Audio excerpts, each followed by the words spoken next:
नमस्कार बच्चों।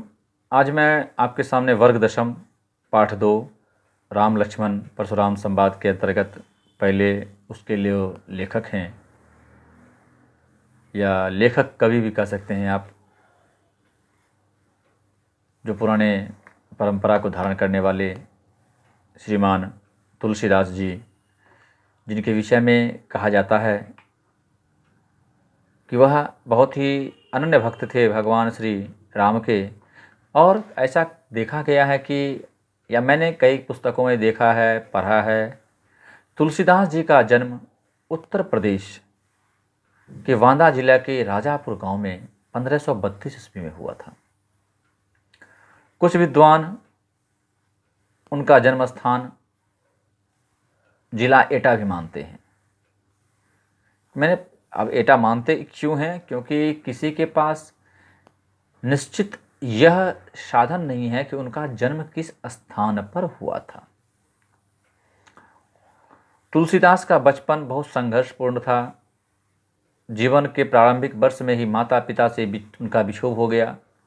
कहा जाता है कि गुरु की कृपा से उन्हें राम का भक्ति का मार्ग मिला। जी हाँ, अगर आपको एक अच्छा छात्र बनना है, एक अच्छा पुत्र बनना है, तो हमें अच्छा आचरण के साथ साथ अच्छे माता पिता और अच्छे गुरु की भी आवश्यकता होती है। एक बाल्य के जीवन में, एक बच्चे के जीवन में जितना उसकी मेहनत का असर होता है, उतना ही उसके मित्र का, उसके माता पिता का और उसके गुरु का भी एक स्थान होता है। कहता है कि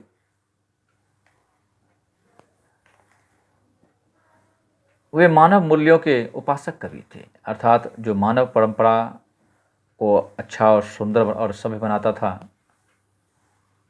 उनके ये उपासक थे। राम भक्ति परंपरा में तुलसीदास अतुलनीय थे। राम भक्ति के प्रति इनकी जो भक्ति भावना थी बहुत ही अत्यधिक मात्रा में विकसित थी। और रामचरितमानस कवि की अनन्य भक्ति और उनके सृजनात्मक कौशल का मनोरम उदाहरण है। उनके राम मानवीय मर्यादा और आदर्शों के प्रतीक हैं। वो राम को अपना आइडल मानते थे, आदर्श मानते थे। आइडल तो कोई किसी का हो सकता है जो आपको अच्छा लगता हो, कोई ज्ञान से, कोई कर्म से, कोई बल से, कोई मतलब होता है ऐसा। उनके राम मानवीय मर्यादा और आदर्श के प्रतीक थे, जिनके माध्यम से तुलसी ने नीति, स्नेह, शील, विनय, त्याग जैसे उदात्त आदर्शों को प्रतिष्ठित किया है। अर्थात राम के अंदर जो गुण थे, नीति की, उदारता की और व्यवहार की, उन सभी गुणों को उन्होंने समाज में उजागर किया था।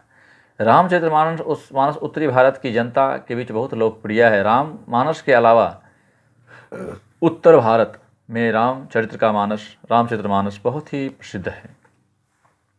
मानस के अलावा कवितावली, गीतावली, दोहावली और भी कई प्रकार की पुस्तकें जो तुलसीदास के द्वारा रचित है, वो आज भी प्रचलन में देखे गए हैं।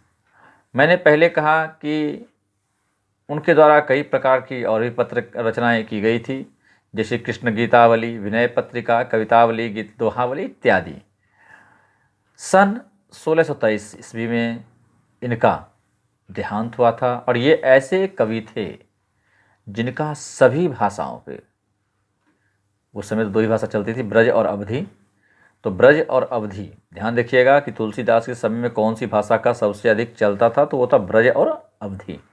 ब्रज और अवधी भाषाओं पर इनका समान रूप से अधिकार था।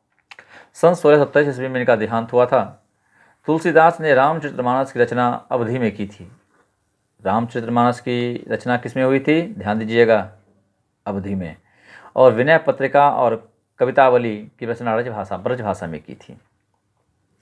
उस समय प्रचलित सभी काव्य रूपों में तुलसीदास की रचनाओं में देखा जाता था। रामचरितमानस का मुख्य छंद चौपाई है। रामचरितमानस जो बनाया गया था तो चौपाई में, जैसे हम लोग आज गाते हैं श्री रामचंद्र कृपाल बोलते हैं ना, ये सब चौपाइयाँ हैं। तो चौपाइयों में इनका यह वर्णन किया गया था। कहते हैं विनय पत्रिका की रचना गेय पदों में हुई है। कवितावली में सवैया, कवित, छंद और छटा देखी जाती सकती है। छटा का मतलब होता है कि एक उत्सुकतापूर्ण बातें जो हिंदी भाषा में लोगों के मन में एक उत्सुकता भर देती है, उनकी रचनाओं में प्रबंधक और मुक्तक दोनों काव्य उत्कृष्ट रूप से देखे गए हैं। मतलब वो भाषाएं हैं, लिखने की रचनाओं का प्रकार होता है प्रबंधक और मुक्तक। मुक्तक का मतलब होता है कि जो हम लोग छंद में बांध जो उसको हम लोग शब्दावली में बांधकर उसकी व्याख्या करते हैं।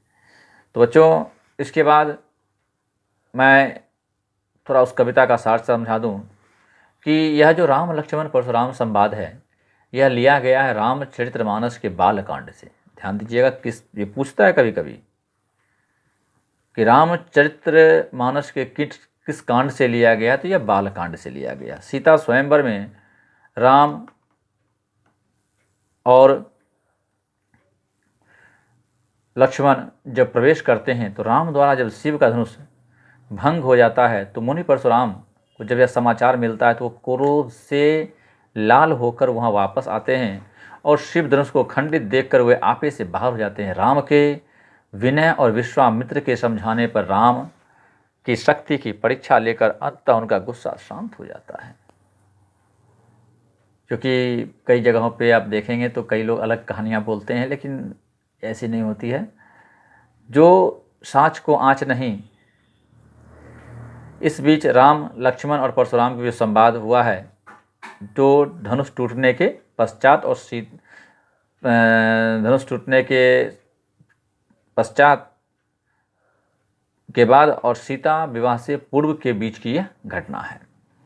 कहते हैं परशुराम परशुराम के क्रोध भरे वाक्यों का उत्तर लक्ष्मण व्यंग वचनों से देते हैं। इस प्रसंग की विशेषता लक्ष्मण के वीर रस से की गई है। लक्ष्मण ने जहाँ भी दिखाया तो लक्ष्मण के द्वारा इस पूरी कविता में वीर रस का प्रयोग किया गया है। लक्ष्मण और परशुराम अधिकांशतः इसमें वीर रस ही देखा गया है। व्यंजन शैली की सरस अभिव्यक्ति है, अर्थात एक लोक मर्यादाओं के साथ अंतर्गत भावनाओं में इसे जोड़ा गया, देखा गया और तब इसे समझने का प्रयास किया गया। तो बच्चों, आपको यह वीडियो कैसा लगा? अगले मैं आपसे अब कहता हूँ कि आप ये काम करेंगे, इस पाठ के जो प्रश्नोत्तर हैं वह स्वयं अपनी उत्तर पुस्तिका में बना के शब्दार्थ को याद करेंगे, ताकि आपके भविष्य में बोर्ड के जब एग्ज़ाम्स आते हैं या आप जब विद्यालय में एग्ज़ाम देते हैं तो आपको बहुत मेहनत करनी पड़ती है, ऐसी ना करना पड़े। इसके लिए आप अभी से इसके नोट्स और तैयार कर दें। तब तक के लिए धन्यवाद। अगर आपको ये मेरी वीडियो अच्छी लगी हो तो लाइक, सब्सक्राइब, शेयर जरूर करें। धन्यवाद।